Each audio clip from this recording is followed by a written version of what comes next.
Olá, povo progressista do Brasil, meu nome é Wallace Barbosa. Bem, gente, olha só, né, os assuntos ainda continuam sobre essa tragédia que assolou o nosso Brasil por uma herança maldita deixada pelo ex-presidente Jair Bolsonaro, que é a questão terrível, gente, terrível do povo Yanomami. Eu estou chegando agora há pouco de uma... Eu faço terapia, né? Eu tenho problemas sérios de depressão, já há alguns anos eu faço terapia com a minha psicanalista, com a minha psicóloga. Eu estava chegando lá agora há pouco, cheguei até a comentar isso com ela, falou assim, Wallace, não é nem bom para você estar vendo isso. E de fato não é. Eu fiquei bastante abalado com todos, desde que isso veio à tona, isso me deixou muito abalado e cheguei até com algumas imagens, eu cheguei até a chorar. Isso é terrível, uma situação terrível, mas eu preciso ver porque eu preciso reportar isso para as pessoas, né? Eu já tenho 2 semanas que eu estou aqui no meu canal, eu tenho a pretensão de seguir em frente com o meu canal e eu preciso encarar essas coisas. Então eu acabei assistindo, vendo as matérias, vendo, né, o Fantástico, não vi o Fantástico ontem, mas eu vi hoje pela internet algumas imagens, né? E realmente é terrível, uma situação muito triste para o povo brasileiro, um povo que até pouco tempo atrás, e não era real, mas o povo se acreditava ser um povo pacífico, né? Que morávamos num país tropical, abençoado por Deus e bonito por natureza. Bonito por natureza até que é, né? Mas a bênção de Deus a gente deixou se perder também, né? Pelas nossas escolhas, né? Não a minha, talvez não a sua que tá me assistindo, mas a escolha geral. Temos escolhido algo que vem muito contrário, com certeza, às vontades de Deus. Ou será que Deus está de acordo com tudo isso que aconteceram com esses pequeninos indefesos dos Yanomamis? Não, com certeza não é vontade de Deus. Mas enfim, aconteceu. E um assunto que veio muito à tona nesses últimos tempos foi A Banalidade do Mal, que é um livro da Hannah Arendt. Quem era Hannah Arendt? É uma filósofa alemã, ela nasceu na Alemanha, porém ela é de origem judia, né? Ela teve que fugir da Alemanha quando os judeus começaram a ser perseguidos, onde então ela foi para Nova York. O que aconteceu com ela? Aí acabou, a guerra começou, né? Houve aquela matança indiscriminada de judeus. Ela foi para os Estados Unidos, ela já estava nos Estados Unidos. Em 1960 ou 61, se não me engano, houve uma incursão do Mossad na Argentina. Eu não sei se todos sabem o que é o Mossad. Mossad é a polícia secreta, vamos dizer assim, né, de Israel, o serviço secreto de Israel. Eles sequestraram o Adolf Eichmann na Argentina e levaram para julgamento em Israel. Eichmann foi o cara responsável pela solução final na Segunda Guerra Mundial. O que era a solução final? Era dar um fim nos judeus, nos homossexuais, nos ciganos, né? Mas principalmente, que era inclusive maioria, né? Nos judeus. Matava mesmo, era o cara que era responsável pela morte dessas pessoas. Pela logística da morte, né? Transporte, essas coisas todas dessas pessoas. E aí, nesse julgamento, as pessoas ficaram assustadas com a frieza. Ele falava dessas coisas com naturalidade. Tem um filme que fala sobre isso, você que gosta muito da Netflix. Esse filme, ele está... Eu até não esqueço que eu já vi esse filme. Operação Final, está com o título de Operação Final. Ele fala sobre Adolf Eichmann, né? E sobre esse sequestro, entre aspas, né? Que o pessoal, os agentes do Mossad fizeram, né? Pegaram ele na Argentina. Olha, o filme é muito bom. É tão bom que eu estou até pensando em rever esse filme. Então, a Hannah Arendt, ela foi convidada para participar do julgamento, né? Do Adolf Eichmann. E ali ela fez as suas considerações e lançou esse livro. Eu tenho esse livro há uns 4, 5 anos. Eu recomendo, tá, gente? Eu comprei esse livro, acho que por internet. Não é um livro difícil de se achar, não. Eu comprei, não me lembro, mas foi pela internet que eu comprei, né? E aqui, na contracapa, só para a gente ter uma ideia do que aconteceu lá, mas não para ficar lá, né? Para a gente fazer um paralelo com o que está acontecendo no Brasil, o que aconteceu no Brasil nos últimos anos. Vamos lá. Sequestrado num subúrbio de Buenos Aires por um comando israelense, Adolf Eichmann é levado para Jerusalém para o que deveria ser o maior julgamento de um carrasco nazista depois do Tribunal de Nuremberg.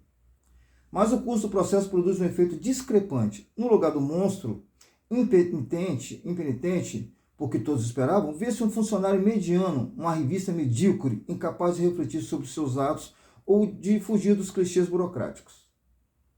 É justamente aí que o olhar lúcido de Hannah Arendt descobre o coração das trevas, a ameaça maior às sociedades democráticas, a confluência de capacidade destrutiva e burocratização da vida pública, expressa no famoso conceito de banalidade do mal. Numa mescla brilhante de jornalismo político e reflexão filosófica, Arendt toca em todos os temas que vêm à baila sempre que um novo, é o que aconteceu, morticínio vem abalar os lugares comuns da política e da diplomacia. Esse são brilhante e perturbador, assim termina Stephen Spender, que escreveu isso para um jornal de Nova York, a crítica para o jornal de Nova York. Então esse livro aqui vai falar sobre a banalidade do mal, como que o mal se tornou banal. É mais ou menos assim, quando você entra num matadouro ali, que é onde se mata 1000 animais por dia, você vai encontrar aquelas pessoas que executam os animais com maior tranquilidade. Por quê? Porque aquilo virou banal. Para mim seria uma experiência terrível, mas para eles não, para eles é banal. Só que aí trouxeram isso para o ser humano na Alemanha ainda, estou falando ainda da Alemanha nazista, né? Ou da Itália fascista também, né? Mas isso não está tão distante da gente. O mal também está banalizado no Brasil. O mal também está banalizado no Brasil. Tudo isso que aconteceu com o povo Yanomami, gente, isso passou pela mão de várias pessoas, de vários ministros, de vários militares de alta patente, e todo mundo achou que aquilo ali fosse normal. Assim como os carrascos nazistas imaginavam, gente, nós estamos matando aqui, não é ninguém não, nós estamos matando os judeus. Dessa mesma forma, essas pessoas também pensaram, olha, não estou matando ninguém não, gente, nós estamos matando Yanomami. Porque se tornou banal matar Yanomami. Porque hoje a gente vive num país em que a violência, né, ela também se tornou normal. A prova disso, gente, é uma coisa que eu venho falando, eu tenho poucos vídeos produzidos, mas acho que é a segunda ou terceira vez que eu falo sobre isso. Nós tivemos aqui no Espírito Santo uma igreja evangélica que sorteou uma escopeta. Aliás, ia sortear uma escopeta. Uma igreja evangélica ia sortear uma escopeta. Uma escopeta 12, calibre 12. Uma igreja evangélica. Né? O vencedor ia receber a escopeta com a bênção do pastor. Mas parece que o Ministério Público entrou no meio lá e não deixou que esse sorteio acontecesse. E aí, a gente também tem aqui no Espírito Santo, né, um líder evangélico que ganhou as eleições para senador, com um boné do Brilhante Ustra, Carlos Alberto Brilhante Ustra, que foi um torturador, um dos piores torturadores do Brasil. Um homem evangélico, um pastor evangélico, com um boné escrito Brilhante Ustra, ou seja, fazendo apologia à tortura. E isso também vai tornando com que as coisas, com que o mal seja banalizado. Porque ele, por ser um líder evangélico, ele levou essa ideia para dentro dos evangélicos também. Então, dentro da igreja evangélica, para muita gente, o mal está banalizado. Quer ver umas coisas que eu vou falar aqui? Bolsonaro, ainda como deputado estadual, falou que ia destruir as terras indígenas. Em outras palavras, foi isso que ele falou. E ganhou todas as eleições de lá para cá. Bolsonaro é ligado às milícias cariocas.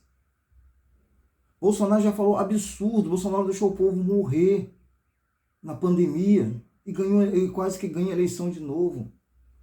Ele não ganhou a eleição, a própria eleição ele não ganhou, mas ele colocou muita gente do PL lá, sabe? Muita gente foram eleitos na sombra do mal. Porque Bolsonaro só causou mal. Bolsonaro quis comer a carne de um índio e ganhou muito voto. Bolsonaro disse para umas meninas de 13 para 14 anos que pintou um clima e ganhou muito voto, principalmente dentro das igrejas, com o apoio das lideranças da igreja. Então, gente, Bolsonaro é tudo aquilo que representa o mal. No entanto, ele teve um apoio enorme. Boa parte das pessoas estão dizendo, não, é isso mesmo, Bolsonaro está certo. Se um cara que comete todas essas maldades, todas essas faltas de ética está certo, é porque o mal já está banalizado no Brasil. Não é só o povo Yanomami que está sofrendo com isso. Também existem outros povos. Né? Olha só, a Damares recebeu lá um pedido, né, de vários produtos que o povo indígena estava precisando. Eu tenho aqui, eu escrevi aqui, desse pedido era de leitos de UTI, água potável, material de limpeza, material de higiene pessoal, ventiladores pulmonares, né, e material informativo sobre as questões de saúde para o povo Yanomami. Ela impediu que o presidente Bolsonaro enviasse isso para eles, para os indígenas. E o presidente Bolsonaro aceitou, acatou, porque na verdade fazem parte da mesma política. Então, gente, como que o mal não está banalizado no Brasil? Durante a pandemia, né, eu até voltei agora o tempo, né, durante a pandemia nós tivemos pessoas ligadas a Jair Bolsonaro, ligadas ao partido do Jair Bolsonaro, ligadas à extrema-direita, pessoas invadindo os hospitais para tentar provar que era mentira que as pessoas estavam morrendo. Os cemitérios estavam cheios de covas. As pessoas foram lá, mas eles sabiam o que estava acontecendo.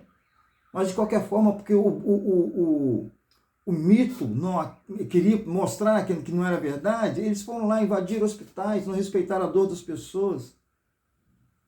Durante a pandemia, ele saía em motociata, tirava a máscara de crianças, pegava a mãozinha das crianças para fazer gestinho de arma, né? Tudo isso foi dissimulando uma ideia de mal no subconsciente das pessoas. Muita gente também toparam aceitar, porque também fazem parte do caráter delas. Outras pessoas não, não, gente, isso é normal. É normal eu ter uma arma dentro de casa, né? Antigamente eu sou de um tempo em que a gente encontrava os povo evangélico na rua e conversava com eles mostravam a Bíblia e falavam, essa aqui é minha espada, essa aqui é a minha arma. Né? O que me defende é minha fé em Deus. Hoje não, hoje o que me defende é uma .40 que eu tenho dentro da minha casa, comprei um fuzil também de mira laser, sei lá o que é, e é isso. O mal se banalizou. E começa essa banalidade do mal dentro da igreja. Há pouco tempo eu falei em um outro vídeo e eu vou repetir isso aqui. Engraçado que esse mal trago por Bolsonaro, ele se espalhou muito mais dentro do povo cristão do que entre as pessoas que não tem fé em Deus, que se declaram, uma pessoa que se declara ateu, não foi tão contaminado quanto foi contaminado o povo que se declara crente. Eu acho impressionante que um gesto como o do padre Lancelotti de São Paulo não contamina tanta gente assim. Mas os arrotos do Bolsonaro contra a humanidade, isso chega no púlpito de algumas igrejas, isso chega nas salas militares, nos quartéis. O mal realmente está banalizado no Brasil. Isso não é de agora. Bolsonaro reuniu em torno de si, né, toda essa gente cruel, né, essa gente desumana. Está tudo em torno deles. E o engraçado é que esses seguidores de Bolsonaro, inclusive dentro da igreja e dentro dos quartéis também, eles nunca pararam para pensar por quê que aquilo que eu defendo como o meu ideal político, que é a política do Jair Bolsonaro, também é defendido pelos milicianos que são criminosos. Eles nunca pararam para pensar sobre isso. Eu ainda vou mais além. Por que eles nunca pararam para pensar? Por que esses mesmos ideais, né, os meus ideais políticos, né, o meu candidato ideal para defender essa minha política, também é defendido pelos nazistas de Santa Catarina, do Rio Grande do Sul, do interior de São Paulo afora? Por que eu estou defendendo as mesmas ideias dos nazistas, estou defendendo as mesmas ideias dos fascistas, estou defendendo as mesmas ideias dos milicianos? Por quê? O que há de errado nisso? Será que são as mesmas ideias, as nossas? Não tem um erro nisso aí tudo, não? Onde foi que eu me perdi? para eu estar defendendo aquilo que o nazismo defende, aquilo que o fascismo defende, aquilo que o crime organizado do Rio de Janeiro defende. E a gente vê alguns candidatos que defenderam a bandeira bolsonarista, a gente vê entre eles artistas, a gente vê entre eles ex-jogadores de futebol, pessoas que gozavam de um certo respeito e admiração do público, né? E que defenderam essa bandeira e que com isso arrasou muita gente também. E aí o mal foi se banalizando. O mal foi se banalizando quando um deputado vence a eleição com a bandeira bolsonarista, vai lá para cima defender a pena de morte. Né? Vai defender menos terra para indígenas, vai defender o desaparecimento, a culturização do povo indígena, como a própria Damares fez. O que a Damares cometeu lá é o mesmo crime do Jair Bolsonaro, é genocídio. Essa mulher tem uma história mal explicada, até de uma filha que ela cria, que ela pegou numa tribo dessas aí, nunca explicou isso. O ódio dessa gente é muito grande. E eles disfarçam esse ódio dentro do cristianismo, falso cristianismo, cristianismo sem Cristo. Eu sempre gosto de deixar claro, gente, eu não estou falando nada contra a igreja, não, é contra as pessoas que estão dentro dessa igreja, contra essas lideranças. Agora há pouco mesmo o Malafaia continua defendendo Jair Bolsonaro. Gente, não há como uma pessoa verdadeiramente cristã, uma pessoa verdadeiramente decente, uma pessoa verdadeiramente de bom senso, de boa natureza, não há como uma pessoa dessa defender Jair Bolsonaro. E não é só Jair Bolsonaro, e tudo aquilo que está em torno do Jair Bolsonaro. Jair Bolsonaro ele sempre foi muito ruim, muito ruim. Mas ele foi endossado por muita gente que se passa por boa. Agora, boa parte da imprensa, agora não, já durante o mandato dele, inclusive a própria Rede Globo, se afasta do Bolsonaro. Mas o Bolsonaro foi criado sobre as palavras da própria Rede Globo, onde tentava detonar o pessoal de esquerda. A esquerda nesse Brasil nunca cometeu crimes do jeito que o Bolsonaro cometeu. Né? Nós temos partidos de esquerda aí, PT, PCdoB, PSOL, PSTU, olha, a gente não vê nada disso dentro desses partidos. A gente vê sim, às vezes, um diálogo, um debate mais ríspido, um debate mais duro, mas é normal.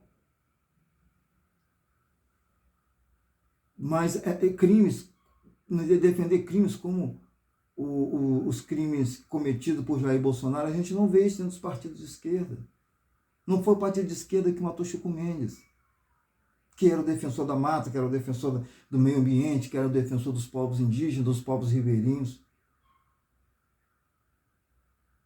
da irmã Dorothy. Não foi a esquerda que matou. Mas a esquerda foi demonizada pela mídia. E quando a esquerda foi demonizada pela mídia, isso ajudou muito a banalizar o mal. Porque o ódio foi muito grande. Quem não se lembra do Jair Bolsonaro dizendo lá no Acre que ia metralhar os petistas? Foi aplaudido. Quando ele falou que ele ia destruir, praticamente foi isso que ele falou, os quilombos e os povos indígenas, ele foi aplaudido na hebraica do Rio de Janeiro. Isso é a banalidade do mal. O cara falou que prometeu fazer o mal e foi aplaudido. Por quê? Porque o mal já está banal, já era banal na nossa sociedade. Bem, gente, isso é uma curta colaboração minha, uma contribuição minha para esse debate da banalidade do mal. Né? Como eu falei, estou chegando agora há pouco da minha psicanálise, né? E cheguei aqui, surpreendentemente não tinha internet, estou falando para a internet do celular, gravei pelo celular, e só trouxe essas informações hoje, mas acho que são importantes a gente fazer esse debate. Não esqueça de ver o filme que eu falei para vocês, né? Operação Final. E tem mais outros filmes. Outra coisa também, gente, para a gente entender o que é o Brasil, que o Brasil não é ruim só de agora. Eu me lembrei aqui, quando eu peguei esse livro da Hannah Arendt, para mostrar aqui, para ler a contracapa para vocês, né, eu dei de cara com outro livro, né, que estava ao lado dela, que também fala de um massacre acontecido no Brasil, que eu recomendo também, que foi em Canudos. Esse livro aqui, Os Sertões, ele mostra muito bem o que foi essa tragédia também em Canudos. Euclides da Cunha fala os detalhes sobre esse fato. Isso aconteceu no século passado não, retrasado, né, que nós já estamos no século XX, no interior da Bahia, em Canudos, né? Fala de Antônio Conselheiro. E é muito triste também a gente ver como que tudo isso acontece, né? As pessoas que estavam lá tentando criar uma sociedade alternativa, né? sem Raul Seixas, né? Eles foram dizimados também, porque pensava diferente do que pensava os homens do poder do Brasil. Foram dizimados da mesma forma que estão sendo dizimados os povos indígenas. Mas nós vamos resistir, né? Porque embora o mal esteja banalizado, o bem sempre vence. Gente, eu sempre me esqueço de pedir para dar o like no início do canal, do vídeo, né? E de se inscrever, e de compartilhar. Mas são coisas importantes para que a gente continue fazendo um canal em prol da democracia, em prol de um pensamento progressista mais humanitário. Peço de novo a vocês que dêem um like se tiverem gostado, compartilhem, né, com as pessoas que vocês conhecem, que podem também ter uma simpatia pelo tema, né, e se inscrevam. Eu preciso de aumentar o meu número de inscritos no canal, que para o YouTube recomendar para mais pessoas o meu canal. Estou começando agora, eu estou até satisfeito com a evolução do meu canal, que é muito, muito pequena ainda, muito, muito. Mas mesmo pequeno, tem uma certa evolução, né? E é em cima desse pensamento de que eu acho que está evoluindo, é que eu vou continuar tendo força para continuar fazendo esse trabalho. Não se inscrevam, dê um like, se inscrevam, se possível, e compartilhem. E também deixem alguma coisa nos comentários. Os comentários também é importante para o YouTube perceber que está tendo uma interação com as pessoas. Um grande abraço a todos, fiquem com Deus.